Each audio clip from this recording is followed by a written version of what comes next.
एका मांत्रिकाची ऍड त्याच्यावरती मला दिसली. वशीकरण वगैरे असे मोठे मोठे शब्द. आणि सगळ्यात दुर्दैवाची गोष्ट म्हणजे त्या ऍड साठी मोठ्या प्रमाणामध्ये श्री स्वामी समर्थांचा फोटो हा वापरला गेला होता. कोण बाबा आहे, बंगाली आहे का आणखीन कोणी माहिती नाही, पण स्वामी समर्थ वशीकरण केंद्र नावानी ती ऍड होती. आणि हाच खरात, असेच खरात आज अशा पद्धतीने चक्क आपल्या दारात आलेले आहेत. आणि स्वामींचे भक्त असल्याचं भासवून स्वामींचे जे भक्त आहेत, जे स्वामींवरती निस्सीम श्रद्धा बाळगतात, त्यांच्या श्रद्धेचा कुठेतरी फायदा घेण्याचं काम हे लोक करतायत. नमस्कार. आज एक वेगळ्या विषयावरती मी नेहमी आमच्या प्रोजेक्टची माहिती देण्यासाठी असेल की लोकांना कोकणवंत व्हा आग्रह करण्यासाठी व्हिडिओ बनवतो. हा व्हिडिओ मात्र थोडासा वेगळा आहे आणि आपल्या सगळ्यांनाच काळजी करायला लावणारा विषय आहे, म्हणून तुमच्याशी शेअर करतोय. आज फेसबुकवरती आमच्या ऍड सुरू होतात म्हणून मी काही फेसबुक फीड्स पाहत होतो आणि एका व्हिडिओच्या माध्यमातून जेव्हा व्हिडिओ पाहताना एक काय म्हणतो त्याला आपण, एका मांत्रिकाची ऍड त्याच्यावरती मला दिसली. वशीकरण वगैरे असे मोठे मोठे शब्द.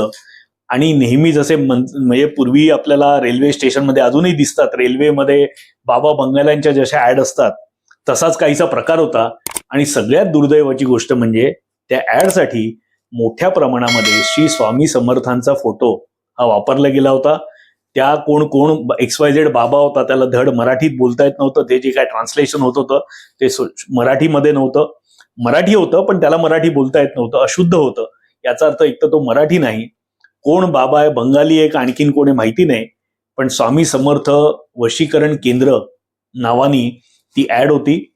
आणि अत्यंत निर्लज्ज पद्धतीने की आम्ही लोकांचं वशीकरण करू शकतो आणि तुम्हाला 3 दिवसामध्ये आम्ही त्याचा उपाय तुम्हाला करून देऊ, अशा पद्धतीचे तो हे करत होता.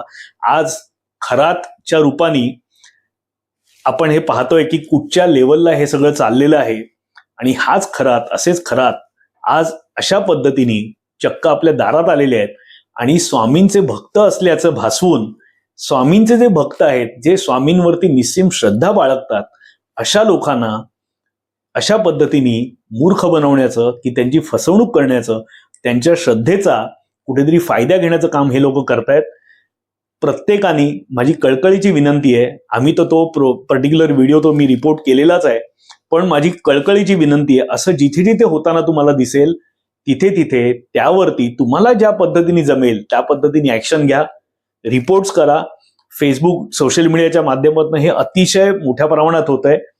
आणि सगळ्यात जास्त विनंती माझी आहे सरकारला, आज वेगवेगळे व्हिडिओज बंद करणं किंवा अशा पद्धतीच्या ऍक्शन्स घेतल्या जातात सरकारकडनं. सरकारच्या विरोधात असेल त्यावेळेला घेतल्या जातात, समाजाच्या विरोधात असेल त्यावेळेला घेतल्या जातात.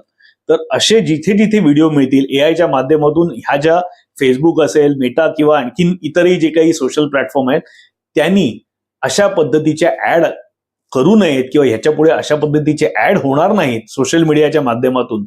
आणि त्यांना अशा पद्धतीची प्रसिद्धी मिळणार नाही आणि लोक त्यांना भरीस पडणार नाहीत. ह्याच्यासाठी शासनाने कडक निर्बंध घालावेत आणि असे जे लोक करतायत त्यांना शोधून काढून त्यांच्यावरती कडक कारवाई करावी.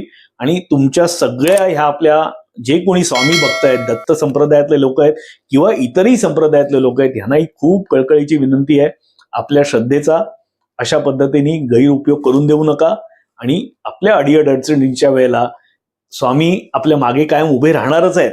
त्यामुळे अशा लोकांच्या अजिबात आहारी जाऊ नका आणि स्वतःला आणि स्वतःच्या कुटुंबाला अशा सगळ्या गोष्टींपासून लांब ठेवा. आणि हे जे खरात आपल्या दारात येऊ पाहतायत त्यांना नुसतं दारात नाही तर आपल्या गावापासूनही बाहेर काढा. आणि तुम्हाला स्वतःला काळजी घ्या स्वतःची आणि जागरूक राहा आणि आपल्या सगळ्या मित्रमंडळींना सुद्धा जागरूक करा.